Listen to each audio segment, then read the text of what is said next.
Iranians know is not for waging a war. Maximum that it can do is basically a strike on Iran, and the Iranians are quite sure that they can retaliate to such a strike.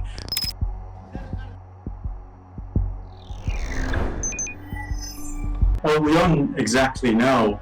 The head of the Supreme National Security Council here has, traveled to Russia to bring up what he calls a framework for discussions, because, as you know, back in June, the framework that was being worked on and within was broken by the United States greenlighting an Israeli attack on the country and joining it later on by attacking Iran's nuclear facilities. So there hasn't been, ever since that war, there hasn't been a framework for discussions, whereas the United States is bringing preconditions for discussions that includes all sources of uranium power. The Iranians are still talking about the need for a credible framework for a credible result that can be managed and basically hammered out of a negotiation.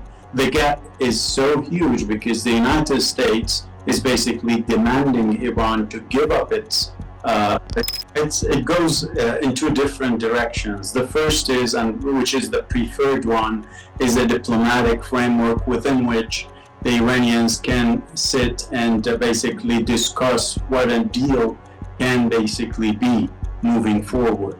Another track or another way that the Iranians are focused on ever since the war ended back in June 2025 is the military one. They have been building up and trying to come up with solutions to the threats they faced back in June. And I think the Supreme Leader's address today basically touched upon both. He said, we don't want war, but at the same time, we are ready for it. The U.S. brinksmanship in Iran's vicinity, the Iranians know, is not for waging a war. Maximum that it can do is basically a strike on Iran, and the Iranians are quite sure that they can retaliate to such a strike. They are banking on both capacities, the diplomatic one, which is the preferred one, but also the military one, because of the threats the United States is posing.